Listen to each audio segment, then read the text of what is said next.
All right, hello and welcome. We're just getting started, and then I'm going to hit the broadcast. All right, so we are broadcasting. All right, hello everyone, welcome. We're just getting started, so bear with us for just a few more seconds, and we'll play this from the start. And as we're waiting, we'll get a little music going.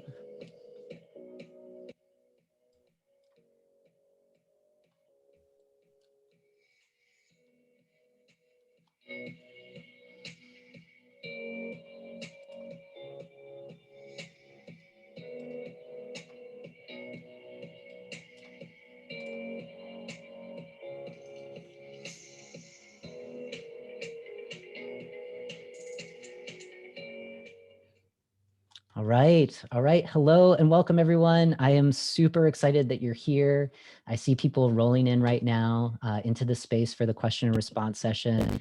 We're also broadcasting this live into our Facebook community. So welcome if you're joining us there. For folks that are here in the Zoom space, I welcome you to introduce yourselves. I know that there's a lot of people joining from lots of different places around the United States and beyond. So if it's available to you, if you'd like to share your name, if you'd like to share your pronouns, where you're joining us from. Also, this is a space for connection. So if you'd like to share, a LinkedIn kind of profile link for you, go ahead and connect with other people. Our hope here is that you get to make important connections with our speakers and also with each other. So go ahead and do that now. Hopefully our settings in chat will allow you to do the kind of chatting at each other. As folks are rolling in, yes, all right, Lavanya, thank you. All right, very cool. So I can see people chatting here. Carla, thank you. Excellent, excellent. So a few things to to get started as you're introducing yourselves are let's go into just kind of the session of what you're going to be expecting throughout the week. So we've got a few links that Nicole will be sharing in the chat. The first is just the schedule. So the schedule of events. You've got one of our day one featured speakers here today, Dr. Robyn Henderson-Espinoza. So we'll be doing intros in just a second. You'll see on the printable schedule that's off to the left here on this slide that Cheryl will be speaking with us on Wednesday. So we get a little sneak peek there. So we'll do some introductions there. And then to the right, and this is also featured in our Facebook community, we've got our live question and response session schedule. So if you're wondering who's speaking for the rest of the week, you'll see that here and also in our Facebook community. Day one is a really exciting day. We kicked off with Mackenzie Mack. So if folks in the chat, if you want to say if you've already watched Mackenzie's talk, I'd love to know like where you're at in the content. Dr. Robyn is speaker number 2 for today. So if you jumped into that conversation, would love to know if you've had that opportunity. We also get to hear from Sage Hayes later today talking about embodiment work. So that's a little bit about where we're going with content for today and our schedule. So about our technology really quickly. So I'm seeing people feeling somewhat comfortable with chat. That is amazing. So as we get started with question and responses, things that resonate with you, go ahead and pop those into the chat, quotes that our speakers share, as well as any love that you want to share. That's definitely embraced, and we want to see that in the chat feature. For questions, to make it easier for us to track your questions, we really encourage you to hit the Q&A button and go ahead and add your questions there. So that will just help differentiate, hey, Rhodes, I would really like to ask Cheryl this question, or I really would like to ask Dr. Robyn this question. So so that's how kind of we're navigating technology. It is a webinar format. So basically what that means is that we're going to be able to hear panelists and see panelists. Unfortunately, it's not that meeting style, so we're not going to be able to see each other in this way. But hopefully in the chat, you can bring that alive and bring engagement there. So that's just a little bit about our technology. Also, just a little bit about myself. If this is the first time that you're meeting me, hello, my name's Rhodes Perry. I use he, him, his pronouns. I'm the host and creator of the Belonging Network Summit. This is one of the events that we host every year. I look forward to it. And I think this year's summit just offers some really, really powerful content, which you're just getting that first glimpse of today. So thank you for being in this space. A little bit about the session, so you just kind of know what to expect. Today, it's about processing content. So whether you've watched one of the talks, some of the talks, you haven't got started with it yet, it's totally fine. We're here to kind of orient to what to expect over this really enormous learning journey throughout the week, right? So we want to connect with our speakers. We want to review some of the workbook questions. So if you've downloaded your workbooks, you'll see some of those questions that I'll be asking today, some of the tougher questions, really to get guidance, right, from our speakers. And then certainly, to reserve as much space as we can for your questions. So as they pop up, again, utilize that question and answer feature there, and we'll be tracking your questions. Now, we've gone over this in our session orientation, and I want to remind folks about the space that we're trying to create, which is the space of embracing belonging, right? And in order to do that, we want to embrace our differences, and we want to be able to celebrate each other on this learning journey. So these community agreements are agreements that we've developed in our belonging membership community over the last 18 months. So this is very much a co-created list. And we encourage people in the space, if you're not a part of that community, if there's something that's missing here, certainly chime in our chat. You can private message me, and we'll try to incorporate that throughout the week. So where we're starting, you all make it a little bit easier for us, and that we can see your names. If you've added your pronouns there, great. There's nothing better, there's nothing sweeter than the sound of our own name pronounced correctly and our own pronouns used correctly as well, right? So that's where we want to start. Also, you're going to bring in your own experiences into the space. So I really encourage you to speak from your own experiences. Use I statements, right? That avoids making generalizations about other people or groups we may not be members of. Also, respecting privacy. So again, you're going to be sharing your own stories. We want your stories to be your stories. Any of the lessons learned that we gain, any of those aha moments, let's take those with us and apply it to our work. If there is a story, and this especially applies in our Facebook community, where it's like, oh, I really love what Rhodes said about this, go ahead and reach out to the person who's offered that story and ask them for permission to share it if you think that that can be helpful to advance your own work. We really want to work towards getting consent before sharing other people's stories, because they are their stories. Also, this idea of allyship, we want to recognize that we view it as kind of a contract that we renew in each and every moment, right? So we may have done something really great 10 years ago. That term ally, that's not something we bestow on ourselves. It's really, how can we show up in this moment to be the best version of ourselves and show up for our communities, right? So trying to keep that in the spirit of the space. Assuming goodwill and giving grace. So we are here to learn. This is your time, right? I don't know of anyone who's getting paid right now in this moment. If you're learning with us, you're here because you want to be here. This is a place where we get to practice. If we do make a mistake, because we will, you'll see me make tons of mistakes throughout the week, right? What do we do in that moment to acknowledge a mistake? How do we repair from an unintentional impact? And the beauty about this year's summit is that that's one of the main themes. So you're going to get lots of different ideas around how you might be able to do that. Also, come as you are. So this was something that someone had added in our orientation last week. And this is really, if you need to kind of turn your cameras off, and again, we can't see everyone here. If you want to tune in and just listen and kind of sit in a chair and chill out, that's totally fine. You're here in the space, be comfortable, and just be present as much as you can. Taking responsibility. So there's going to be a lot of content. This is a really enormous learning experience. So take what you need and leave the rest, and trust that the rest is something that might be useful and beneficial to someone else, right? And then this last piece is just waiting, right? So I value everyone who loves to share early and often. Thank you. At some point, maybe kind of check in with yourself around, why am I adding another question here? Just to kind of move and provide some additional space for other people who might be on the flip of that. So if you're a little more reserved, definitely this is me when I'm not facilitating. Just check in with yourself of why aren't I talking? Why aren't I asking questions? You're bringing a lot of value and wisdom into the space, and we want to hear from you. So these are our community agreements, and I would love for other folks just to kind of chime in if there's anything else that you feel like you'd like to see in the space, in this community, as we move along through the course of the week. So with that, just want to mention that we are going to be utilizing our workbooks. So some of the questions that I am going to share with the speakers come from day one's workbook. So if you're using that day one link, make sure you download the workbooks. If you're someone who likes journaling, go ahead and kind of think about those questions and respond to them there. And we also do have extended workbooks. So there's even more questions. So if you get a lot out of the workbook features, if you want to share this learning journey with other people beyond this week, we've got the extended access packages. We'll talk more about that throughout the week, but just letting you know that that's available to you at different levels. I'm seeing some questions about how I can get the workbook. Please advise. So the workbook is on the daily access page, and Nicole can share that in the chat. The daily access is day one access. So when you get that link, it features all of the talks. And the very first step that we want you to do is to download the workbook. So when you hear Dr. Robyn speak today, there's a ton of questions that are associated with their talk.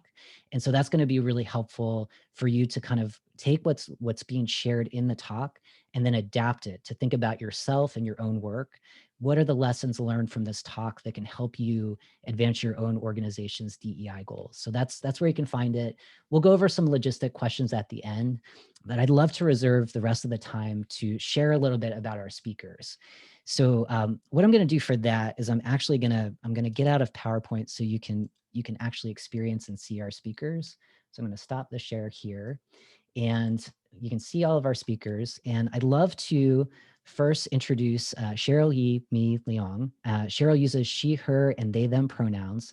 And Cheryl is the founder of Leading with Consciousness, which is a leadership development, coaching, and consulting company that helps organizations cultivate a sustainable and human-centric and globally conscious culture. Cheryl believes in being human first and strives to help leaders cultivate businesses that value love for the planet and global citizenship. She is a trauma-informed DEI consultant, licensed therapist, and podcaster who speaks on a wide range of topics, including psychological safety, Asian American and Pacific Islander leadership, global citizenship, LGBTQIA+, allyship, and so much more. So Cheryl, super excited that you're here. Thank you. And Cheryl is joined by author, academic, and activist, Dr. Robyn Henderson-Espinoza.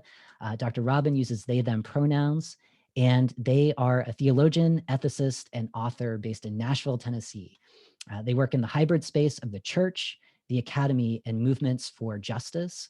And they are also the founder of the Activist Theology Project, a collaborative project that uses media, art, advocacy, and storytelling as the primary forms of public theology and ethics.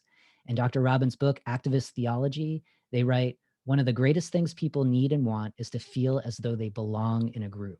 And when we begin to create communities comprised of radical difference, we get a little closer to healing the woundedness of our current times." And then they go on to say, "I believe this is accomplished through the radical act of bridging across lines of radical differences." So such an awesome quote. It's a really great book. So if you haven't picked it up, Activist Theology, you'll learn more about it in today's talk. So our speakers today are here because we intentionally want to lift up the knowledge and wisdom of folks engaged in this work, who've developed their wisdom and expertise from fields that are beyond those traditional approaches that we've taken in DEI work. So organizational development, positive psychology, law, human resources, et cetera. So today's featured speakers offer this glimpse into other approaches, whether through the academy, social justice movements, faith, non-faith traditions, and beyond, that might be able to help us think how we can utilize some of these newer approaches or different approaches in our work. And I couldn't think of two better people to help lead this conversation. So again, Cheryl, Dr. Robyn, thank you so much for being here. Cheryl, I'd love to start with a question for you. And for folks that's watching, again, I'm going to take a look in the Q&A box. So again, like if questions pop up for you, go ahead and chime in there. But Cheryl, let's start with you. And again, I just want to highlight, you describe yourself as a trauma-informed DEI consultant. So for folks that might be newer to the term trauma-informed, like how do you describe what that means for you as you do this work? So, when I think about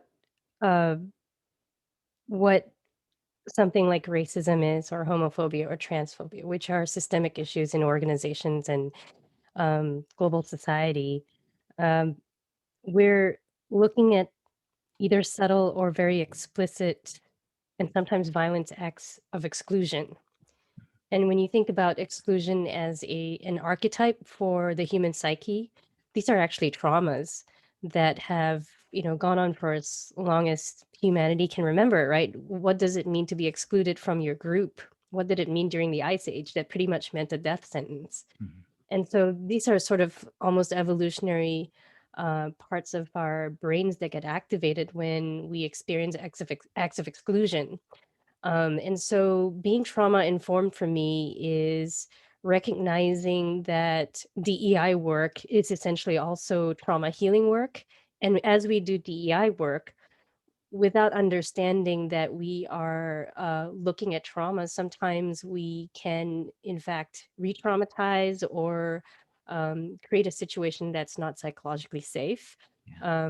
And without understanding that people may have a history of trauma, a community may have a history of trauma, um, I think understanding it and being sensitive to it and coming up with strategies that are trauma informed is really helpful in DEI work.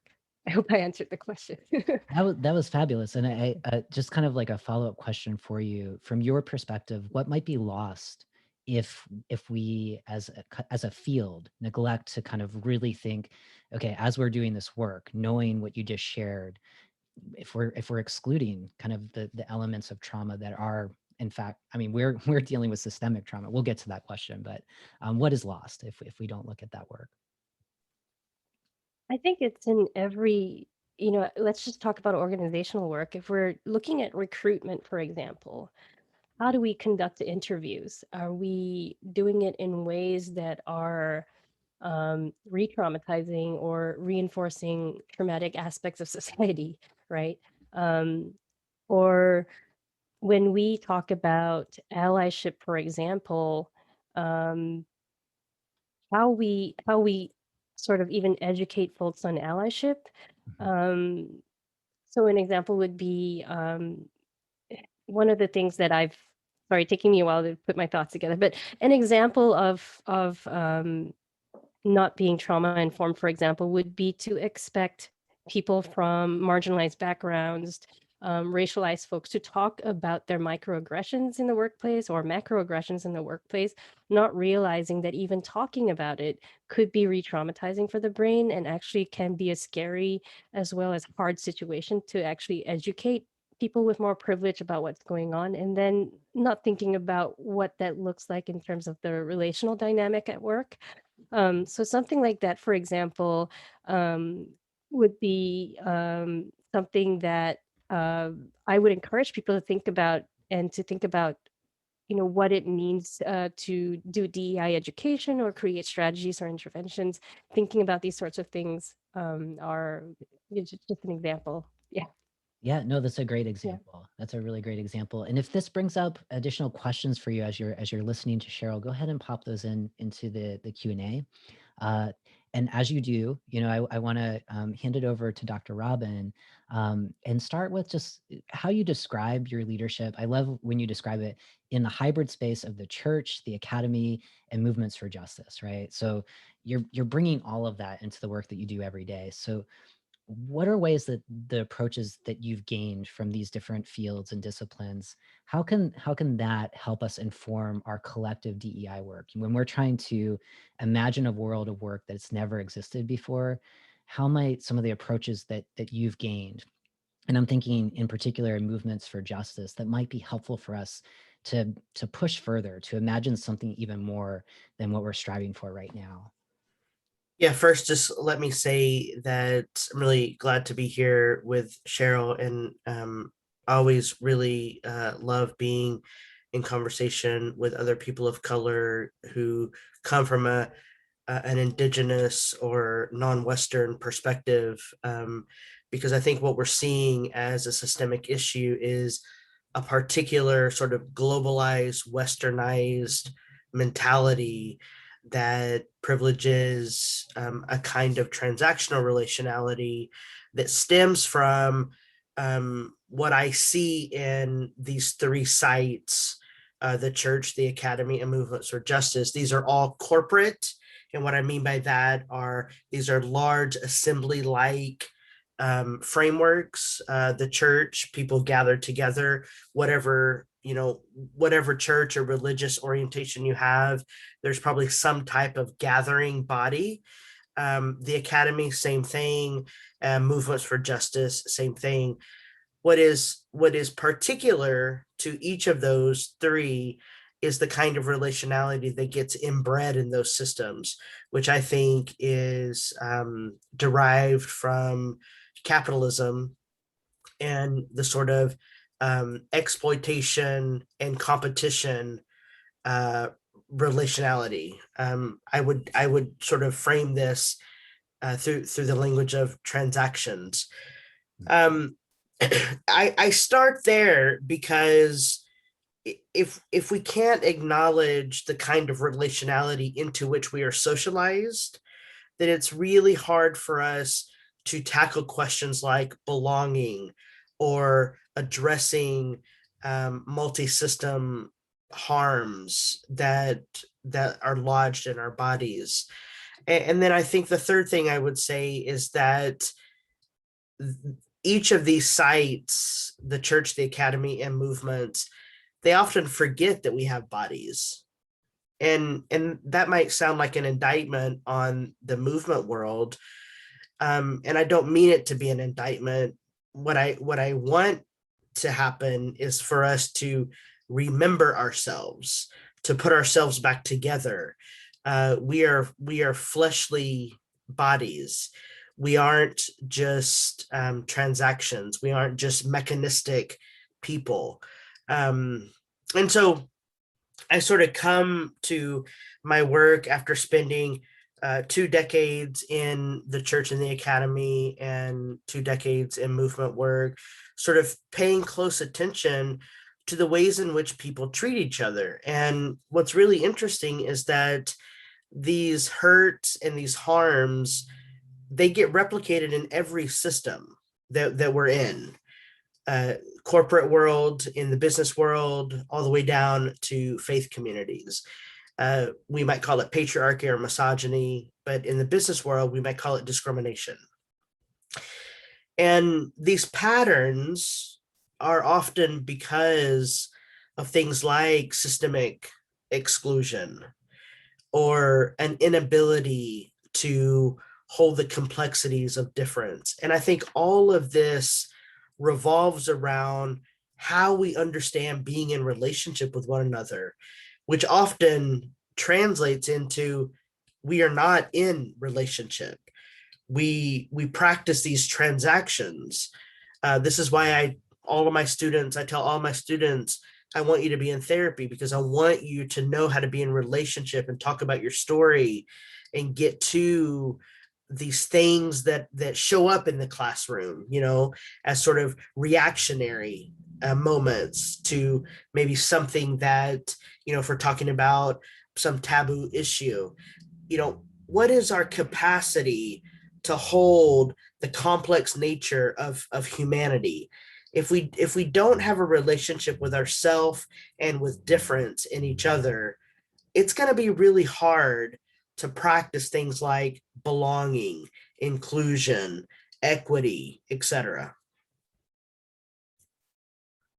Also, I don't know if I answered your question, but that was what was on my mind. Oh my gosh. Well, I loved it. And I'm just kind of looking over at the Q&As over here. So certainly if what Dr. Robyn brought up sparks a question, right? A question about transactions and thinking about relationship, right? Kind of the role that relationship plays as you're trying to advance your DEI work, right? How are you talking about the importance of the process of this and the relationships that really kind of make or break this work from really taking hold in an organization versus, that balance of the desire of quick wins that likely maybe you, if you're on a leadership team, are feeling that pressure to demonstrate results and outcomes. If you're leaving out this piece of relationship, what is lost in that? And I think Dr. Robyn, that's kind of what I was pulling from a lot of what you shared. And I know that there was a lot in that very rich kind of breakdown of just what you're bringing into kind of broader movements for justice, but at that intersection of the workplace, right? And some of the barriers that get in the way. You know, we'll be talking later this week about some of the systems of oppression, how power works in an organization, and how that could help our goals as it relates to DEI, and also how it can stifle them. So we're going to explore that more. So hang on to that. If that generates more questions for you, please go ahead and add those. And I see a few questions now, so we'll get to them. So I appreciate those folks that have already asked some questions there. Cheryl, I want to jump over to you. You know, as we think about relationship, as we think about ourselves in the workplace, in your talk on Wednesday, we start talking about, you know, the importance of mental health over these past 18 months. That's certainly been a big topic for many of us in the DEI space, and particularly trying to normalize discussions about mental health at work, right? And we know historically that men, BIPOC folks, and those folks at the intersections may be more reluctant to see mental health professionals because of the stigma surrounding seeking help. So what are some of the ways in the work that you do that you coach your clients to open up those conversations around mental health, you know, community care, the real threat of burnout as we do this work? And then, you know, what are some of the biggest challenges that you've noticed about talking about mental health as it relates to our broader DEI work? And it's a lot there. So whatever direction you want to go in. Yeah, it's a lot there. Let's see.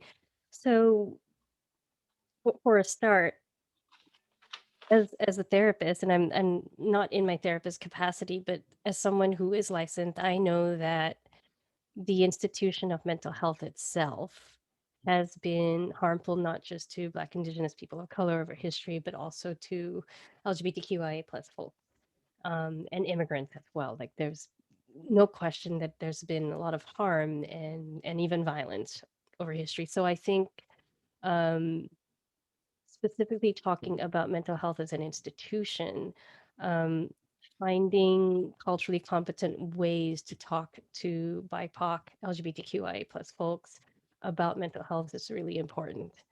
Um, Mental health is not strictly a Euro-American concept. It is talked about in almost every culture has a word for mental health psychology, although it may be framed in all these different ways. There have been over history culturally sound ways to take care of mental health, whether it's in community, whether there's a spiritual process through foods, through relationships, through, you know, different rituals, whatever it is, there has always been um, a way to take care of mental health across all cultures.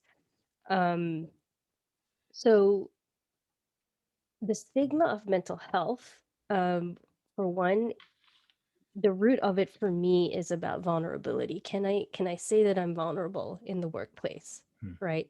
Hmm. Um, and if the workplace has a culture of toxic masculinity, then what does it mean to be vulnerable? What does it mean to feel depressed? What does it mean to feel really anxious? And maybe my heart rate goes up every time I get an email, right?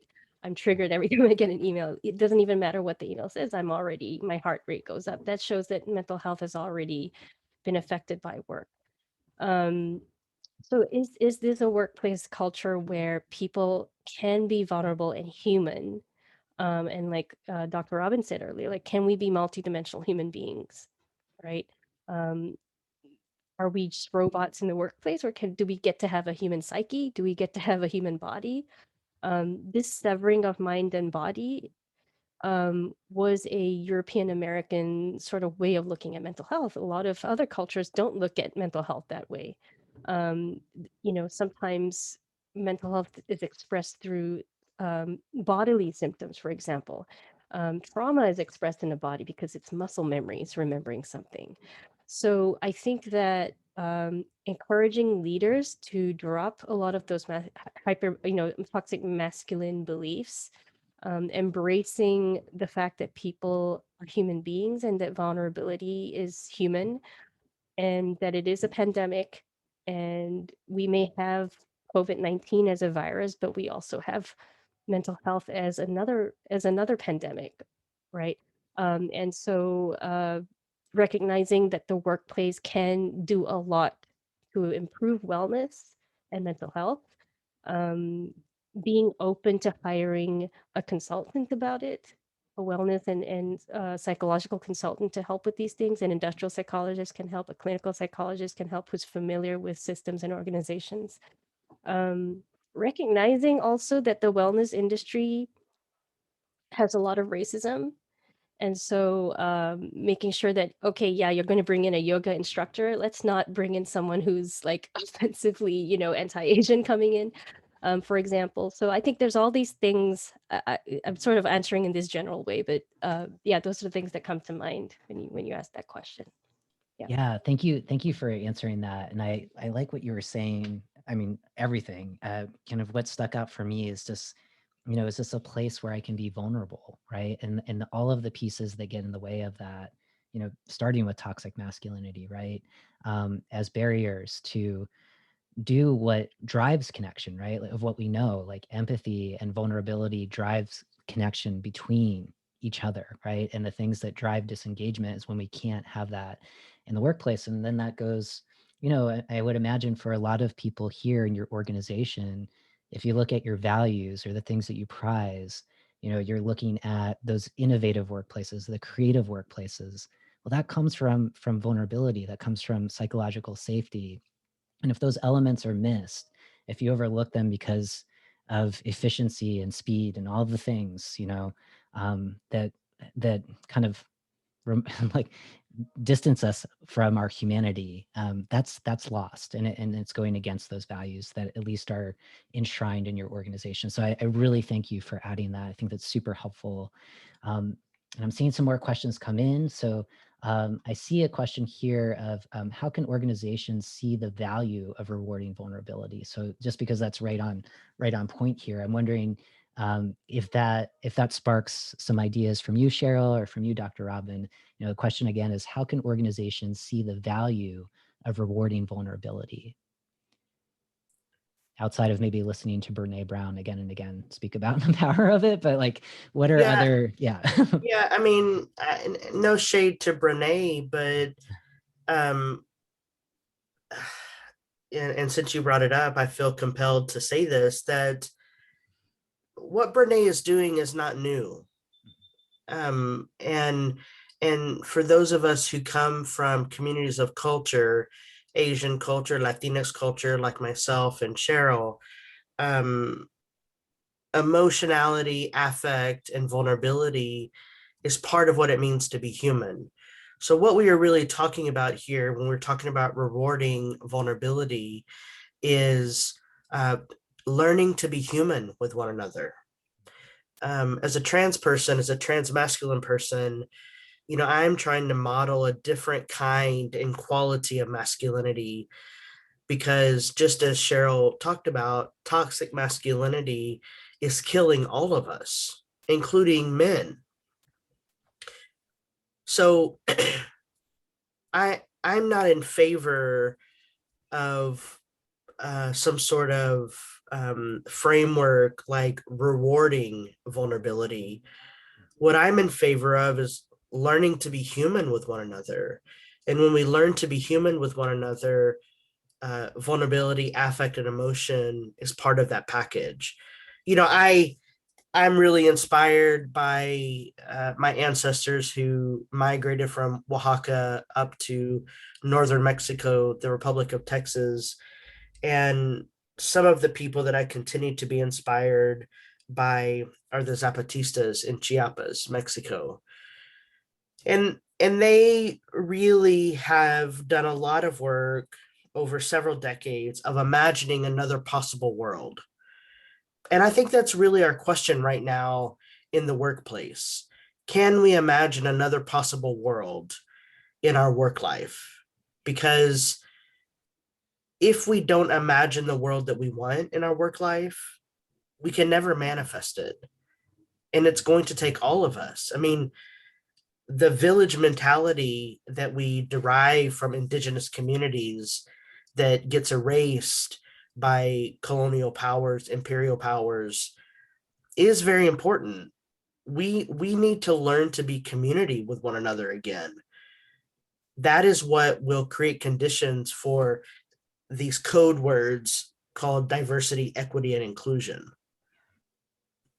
which goes back to learning to be in relationship with one another. Yes, I love that. I love the entire reframe of just being human with each other. And I think like that radical imagination, and in my opening comments for the summit, you know, we talk about that. And I think that's an act of being vulnerable, to dare to dream, to imagine something different, totally different, and to be able to share that in community without apology, right? And so I think that that's something that for us to do together, you know, to kind of share what that could look like, even if it feels like it's out of reach or out of sight, to start there. Because if we don't have that kind of vision of where we're going, we're going to be spinning around in circles and being dissatisfied with the conditions as they are. That kind of sparked for me. So I really appreciate that, Dr. Robyn. Cheryl, do you have other thoughts on this, or this feels juicy, and we can move forward if not, but I just want to make sure. Bobby, thank you for that question. I appreciate that. No, everything Dr. Robyn said was like on point. The like I'm thinking about some of all like so many indigenous teachers that have talked about vulnerability and being human and having emotional intelligence. These things are ancient.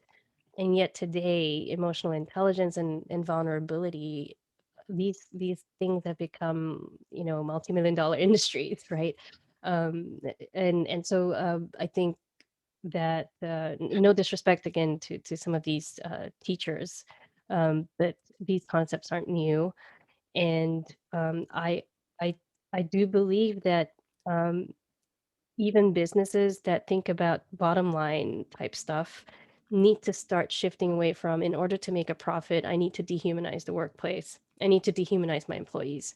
When actually humanizing the workplace and profit may go hand in hand, like sustainable profit that actually redistributes wealth, for example, equitable ways to sustain an economy, right? Can we start to think that way? And if your business becomes an alternate system outside of the this mainstream sort of capitalistic horrible economic system, if enough people create alternate systems and inspires like the main thing to just collapse and dismantle, then we will have some of these more sustainable economic systems that are in touch with the planet, that are in touch with humanity and animals and plants again. And anyway, I'm dreaming a little bit here, but that's Yeah. sort of the dream for me and my work. Yeah, yeah. Thank you for adding that. You know, I think that sparks other creativity for other folks here. You know, and as you're listening to Cheryl and Dr. Robyn, right? Like, go ahead and yeah, I mean, add your comments in the comment or the chat box, right? Of your imagination.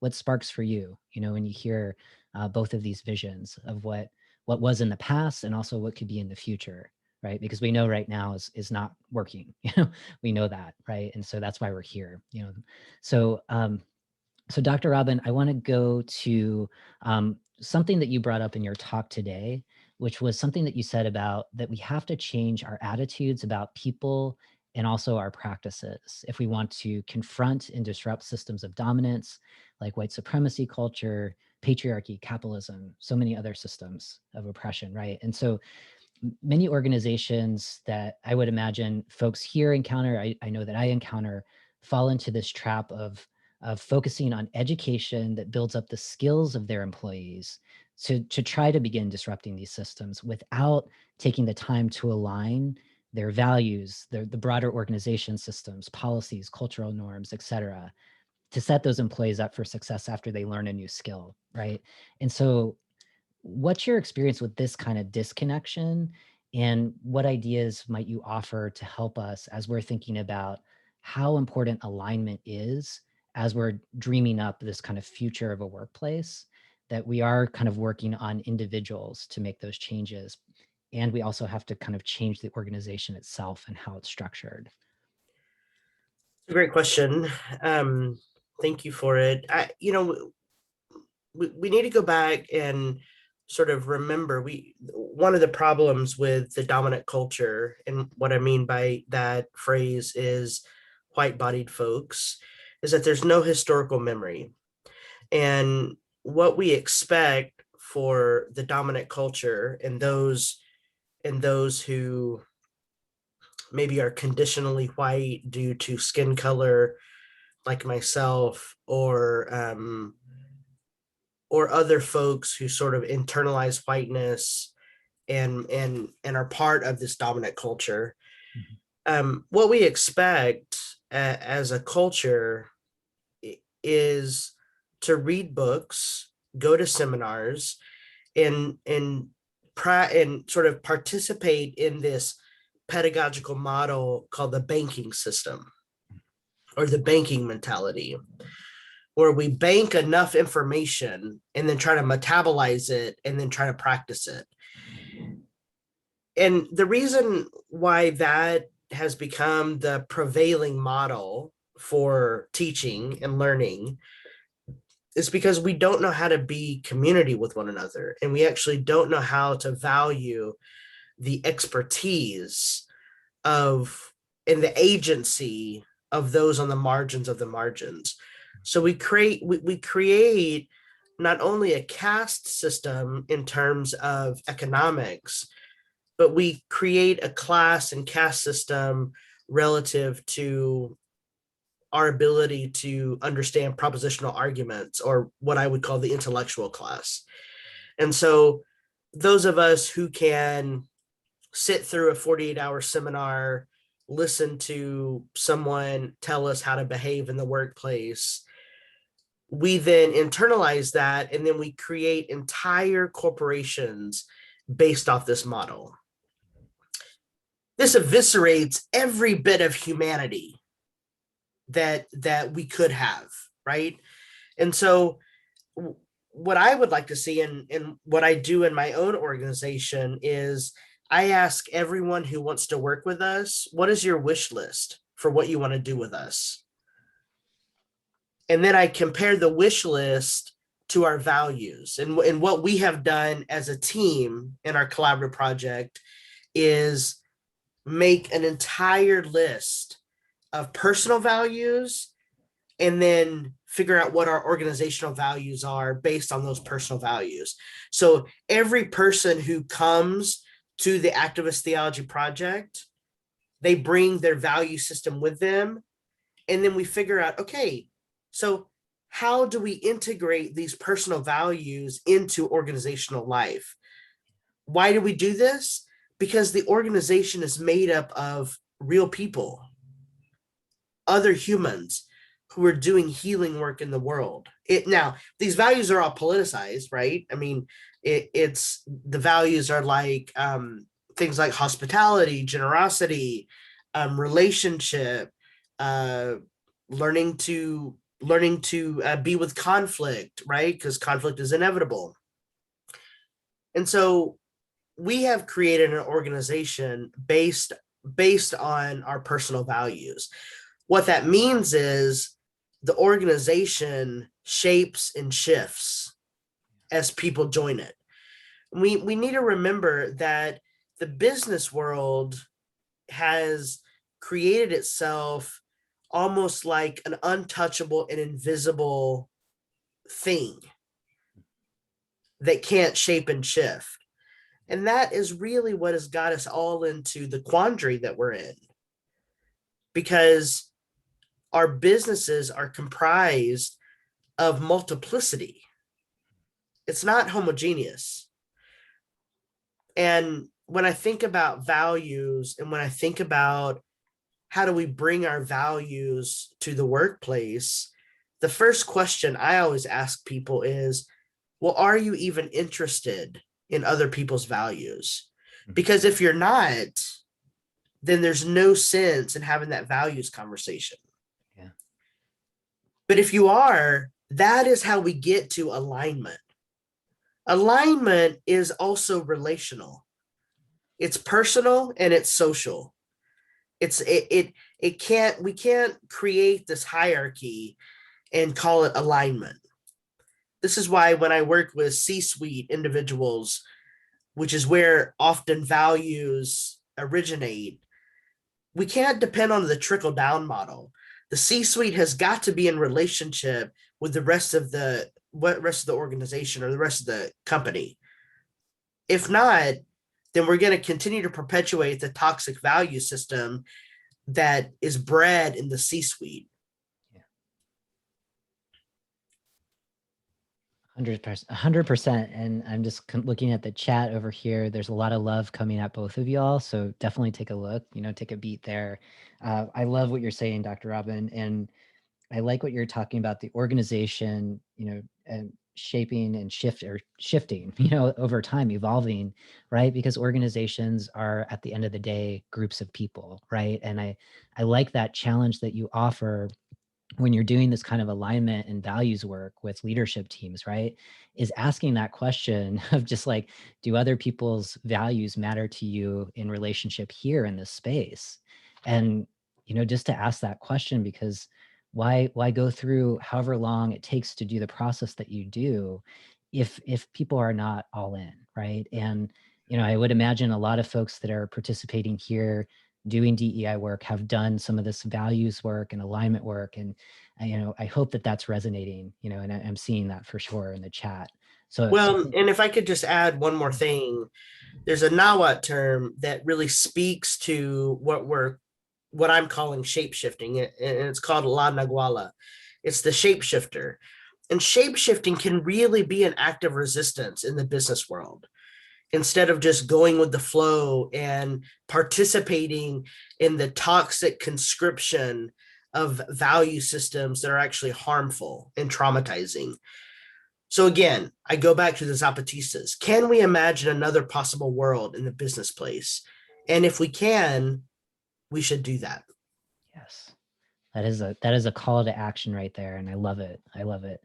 Cheryl, I want to go to you, and this goes back to kind of when we were talking about trauma informed work, thinking about embodiment. So later today, I'm not sure if people have had the chance to see Sage Hayes' talk yet.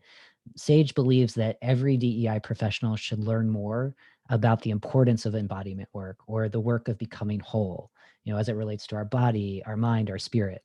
So thinking about systemic trauma, Cheryl, and the impact that that has on a person's mental health and well-being, thinking about the dysregulation that that causes to the nervous system, and specifically hypervigilance like anxiety, numbing, disassociation, depression.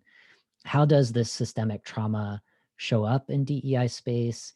And are there embodiment approaches that you're thinking about, that you use, that you'd like to do more of, that you think could get at kind of having this deeper discussion about the importance of how this relates to all things related to equity and this radical imagination of something different as we structure our work?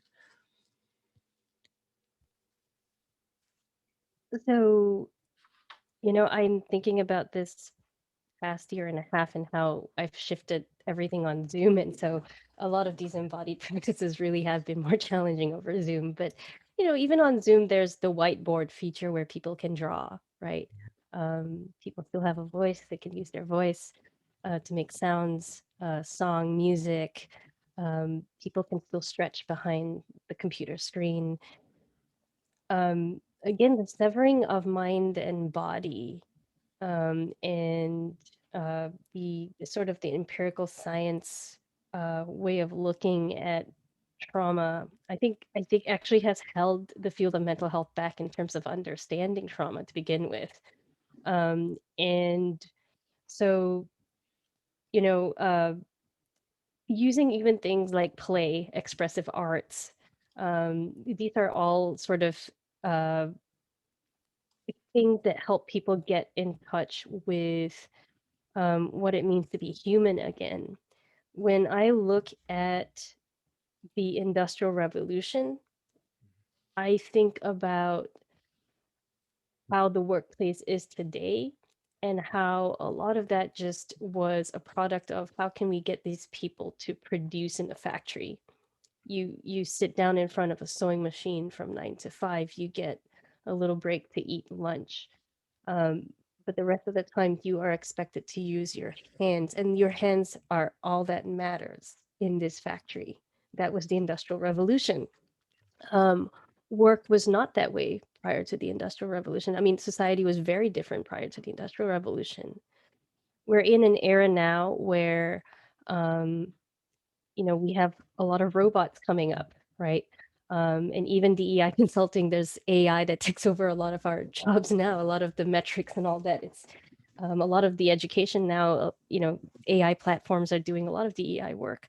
But I'm trying to say that if we don't return to a sense of what it means to be human outside of this just severing of mind and body, and realize that we're actually multi-dimensional human beings, um, that coming into the workplace shouldn't be about being badgered into assimilation behind the sewing machine where only your hands matter, right? That people have a lot to offer, more than just their hands. In a psychologically safe space, people aren't so focused on what their hands do. They're more focused on who they are as full human beings coming into the workplace. And the opposite of a space being psychologically unsafe is a place that you're looking out for signs of danger all the time. Is my accent okay today? Is the way that I'm carrying myself okay today? Am I sort of assimilated enough today, into and it's not just dominant culture. It's all kinds of systems in place that badger people into assimilation in the workplace, and this is traumatizing over time. Like, it can really have an effect on the psyche. um, People shouldn't have to pound 6 beers after work just to feel okay again. Like, that's a lot of strain on the body to be at work from 9 to 6 and then have to drink 6 beers after. Like, something is very inhuman and dehumanizing about that sort of feeling like you're in a factory. And so that's the sort of thing that I hope to shift as much as possible in terms of DEI consulting, is being more embodied, being more human, appreciating creativity, um, a whole lot more psychological safety, and for psychological safety to be foundational to diversity, equity, and inclusion as well. Um, Safety is also about how much you're paying someone. If you're paying someone minimum wage, but that barely allows them to pay for electricity, and they have to choose between electricity and, I don't know, water or something. That minimum wage is just them struggling paycheck to paycheck. Um, what does that mean for them to be an employee at your workplace? So I think it sort of all ties in together, what it means to treasure and honor a person as being fully human. And a lot of the current sort of capitalistic system right now, just it's failing at humanity, it's failing at just the planet, everything. So yeah. Yeah. I thank you. Thank you for your feedback on that. And I'm going up to Andre's comment in the chat saying, I appreciate how this conversation is grounded in our humanity, need for relationship, how we treat one another, and restoration of community.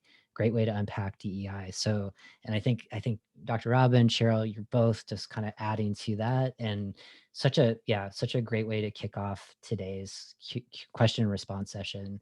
And a tipping of the hat to Dr. Robyn for labeling this as a question and response session. So in their talk today, you'll learn more about the naming of question and response. So I'm not going to, that's a cliffhanger. So hopefully to watch the talk, but definitely want to thank you for reframing that, right? Because a lot of questions are being asked here, and there's responses that we have.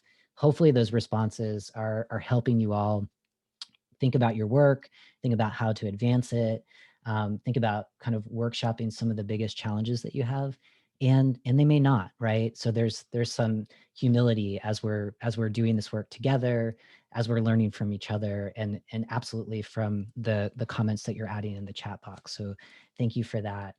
I'm mindful of the time. We've got about 7 minutes left together. So Cheryl, Dr. Robyn, I want to leave a little bit of space for you all to see if there's anything that we've talked about that feels kind of unfinished, or other ideas that you want to bring into this space as we're starting this week's enormous learning journey. for participants just to consider. And we definitely have questions on the Q&A, but I just wanted to kind of leave any final thoughts for you here in this space. Well, I just want to invite people to trust the wisdom that Cheryl has offered. I think oftentimes we we categorize therapy or anything that is trauma informed as some sort of like psychological woo-woo bullshit, when actually these are tools that can put ourselves back together in ways to help us be the kind of humanity that I am talking about.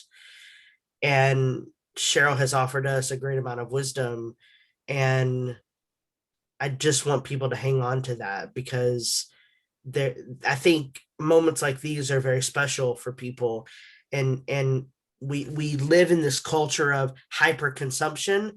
We want to consume all the stuff, but we actually don't let it metabolize in our bodies, when really what I want folks to do is metabolize the wisdom, because when we do that, we become different people. Yes, metabolize the wisdom. I love that. I love that phrasing. And yes, 100%. And Cheryl, a response or any kind of thoughts that come up for you? Yeah, and Dr. Robyn, I want to encourage people to think about the idea of being transactional versus being human. I think that was a really like hit the nail on the head. That like I said, are we just robots in a factory producing from the industrial age, right? We're so much more than that, and um, like this idea of returning to something, whatever that is. For me, doing that equitably is so important, because I can't decide what that means for someone else. It has to be collaboratively decided. I can't decide that this is what it means for another human being to return to humanity. It's got to be collaboratively designed. Otherwise, we're just repeating colonialism. We're repeating enslavement. We're sort of replicating this idea that I know what's best for someone else.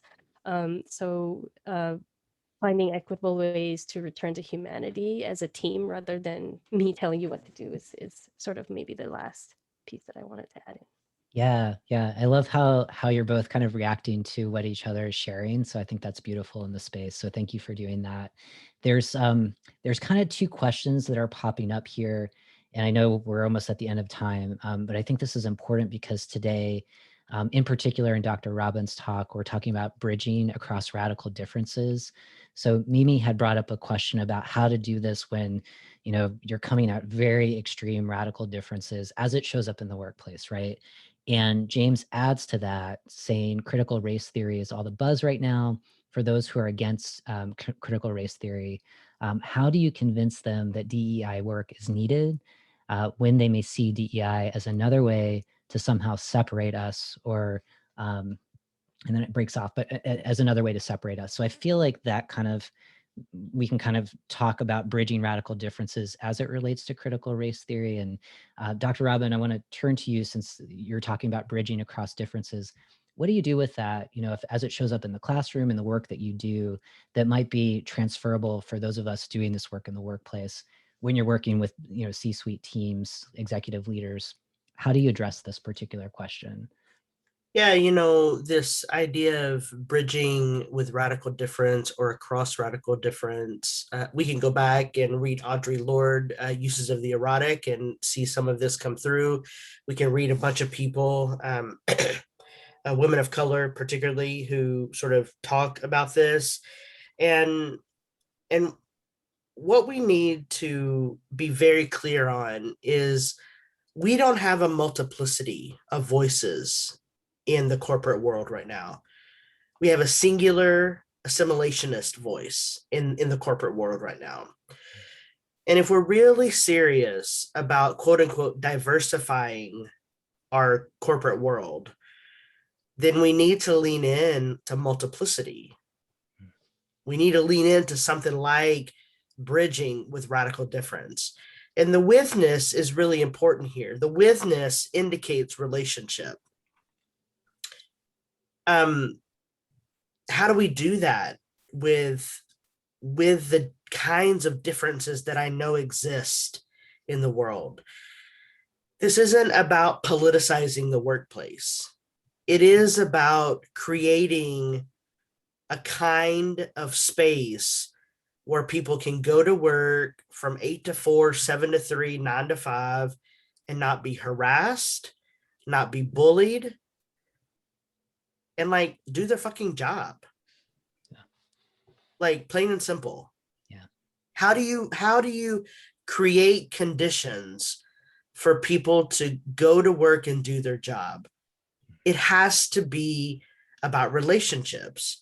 So when we are talking about bridging with radical difference, we are talking about what does it mean to break out of our silos, our homogeneous silos, and create radical heterogeneity? What does it look like for multiplicity? What does it look like for the C-suite not to be assimilationist, but to like resist the bullshit and compost the supremacy culture that is already present?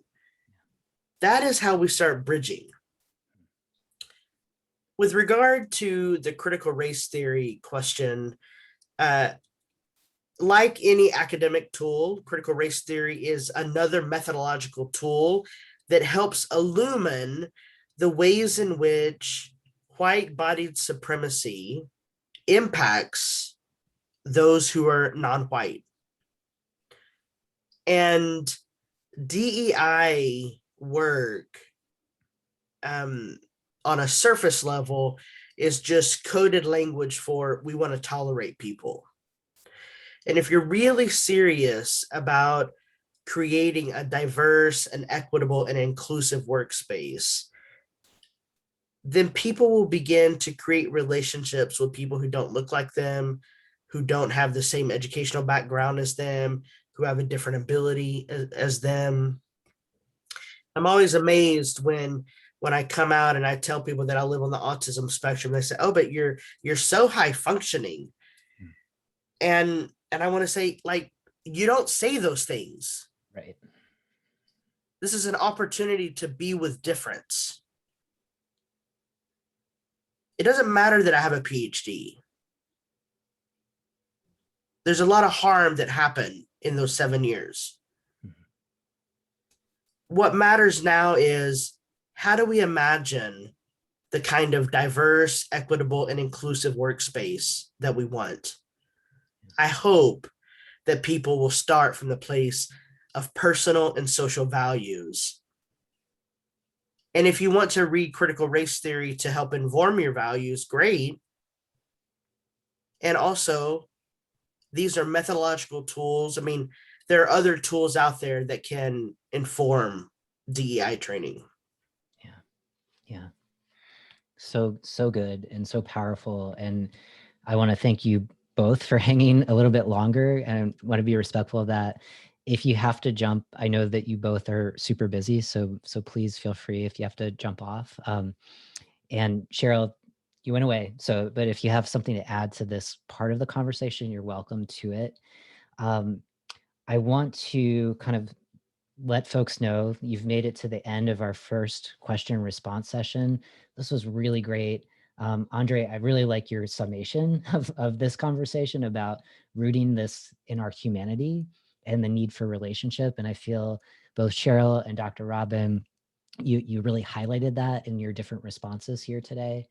I'm really grateful for you both. Thank you for offering your wisdom now and definitely in your talks. So for folks who haven't seen Dr. Robyn's talk yet today, do yourself a favor and watch it. In particular, if you really are interested in this idea of radical bridging, that's what they offer in their talk.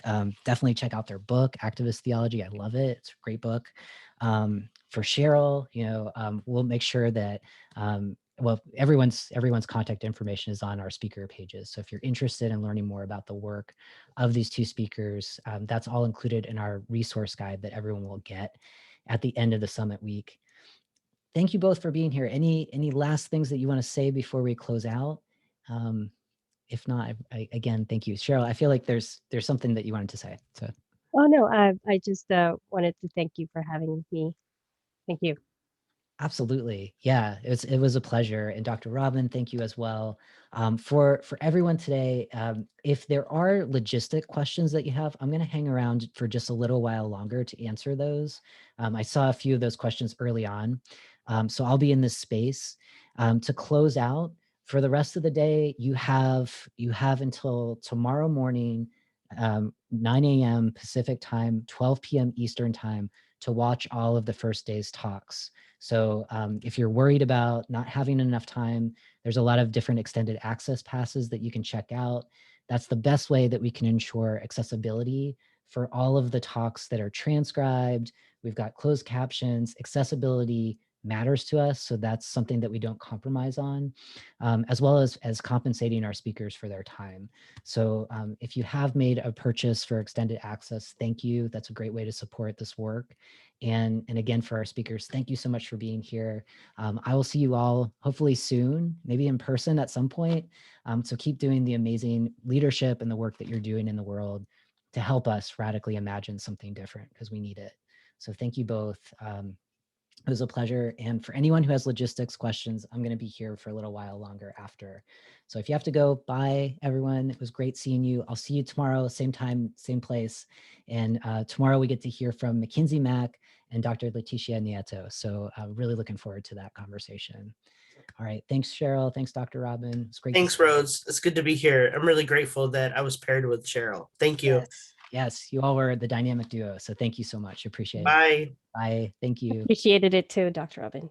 Yes. Bye. Bye. All right. Take care, y'all. Thank you. Bye. All right, so if anyone does have questions, I'm looking at the chat about logistics, as well as in the Q&A session. So if there are some general questions, let me know, and I am here for you all. So I'm going to hang around for just a bit. And Nicole, thank you so much. In the chat box, you can see the daily schedule that's there. So we've got, that is a URL that you can click on. And in that, you can see a downloadable printable schedule. A question that came up for me earlier today, someone had asked, I don't see times for these talks. So again, that's just a reminder that each of the 3 talks that you're going to experience every day, those are self-paced. So you can watch them, if you have to work throughout the day and you have your evening time, go ahead and watch the talks in the evening. If you have morning time that you dedicate to doing this work, go ahead and watch those talks in the morning, and just carve out the time. Each talk is about 45 minutes or so. And then you've got your workbooks. So if you liked some of the questions that were asked of our speakers today, there's plenty more of those questions in the downloadable workbooks. And if you purchase an extended access pass, you get expanded workbooks. So even more questions for you to consider as you do this work, as you lead this work in your organizations. So we're here for you. I do see 28 people still here. So that leads me to believe that there might be some questions that you have. So I'll stick around for maybe a few more minutes. And after that, I'm going to close things out. So any questions that folks have? Trying to think of other questions that people had today. The other one that's very popular, I'm not guessing that this group has experienced it because you're here, but let's see. Tawana says, I'm not able to connect to the speaker via the link. I'm not sure I totally understand that question. I'm thinking that maybe you are trying to access the link with the speaker. So there's a schedule here. So I'll pop that back in the chat for you, Tawana. And on that, there's a downloadable printable schedule. If you're trying to connect with them by email, at the end of the summit, everyone will get a resource guide. And for each of the speakers' talks, they mention books, they mention where you can find them online, their websites, you can learn more about their businesses. All of that information will be shared with you towards the end of the summit. So know that that's coming. That's on day 5. So stick around for that. Do yourself a favor, definitely watch Dr. Robyn's talk today. Definitely watch Mackenzie Mack kicks things off. They are incredible. And And then also Sage Hayes wraps things up today. So if you really like that embodiment work, the conversation that we had about trauma-informed embodiment work, that's going to happen towards the end of today. All right, so Natalie says, I'm trying to access the speaker's talks, but when I click on it, nothing happens. So Nicole, if you're still here, if you could share the day one access link, that might be helpful for you. Natalie, that could be a browser issue that you might be using. If you're using Chrome, maybe try Explorer, maybe try Firefox. There's a lot of different browsers that you might want to try, Safari. Also, another issue, if you're using a work computer, sometimes there's firewalls, so you may want to reserve time if you're able to watch these talks at home to test that out. So it could be a tech issue, but that let me see if I can grab that link for you. So let's see. I'll get it for you in just a second. So the day one access link is over here, and I will share that. Okay, so let's see. All right, so in terms of transcripts, if you get an extended access pass for any of the packages, you get transcripts with all of the talks. If you would like a transcript for accessibility issues, if you need to read the script for some reason, please reach out to our help desk. That's included on our registration page, and that link is included above. And I'm going to try to pop it back in here. So if you go to the registration page, you can make that request. And our help desk is super responsive. We're really lucky to have support there.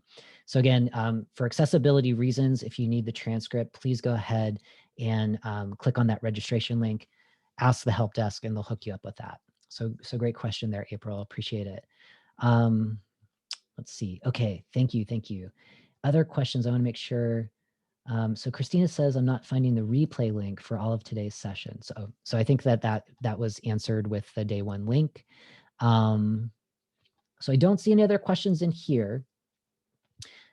So with that, I want to thank everyone again for being in the space. This was a great session. I still see 15 people here. So thank you for sticking all the way to the end. We're going to be back here tomorrow. So it's 12 p.m. Pacific time, and that would be 3 p.m. Eastern time for our question and response session with Mackenzie Mack, Dr. Leticia Nieto.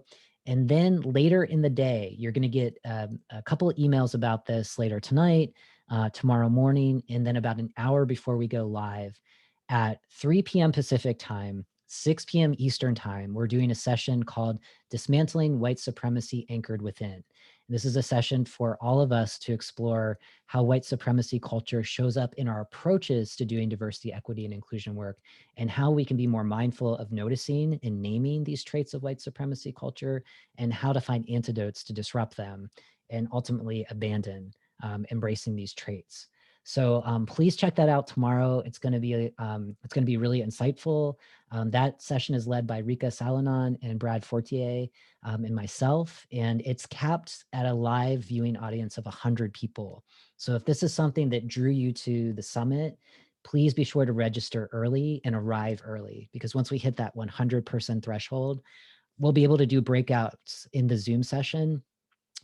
You can still view it in the Facebook, private Facebook group, but you won't be able to engage in kind of the actual breakout groups and discussion. So if you're looking to connect, you like that community feel, please be sure to register. And with that, I'm gonna end for now. Go watch the talks, enjoy today's content, and I'll see you back here tomorrow. So thanks so much, and we'll talk soon. All right, take care and enjoy the summit.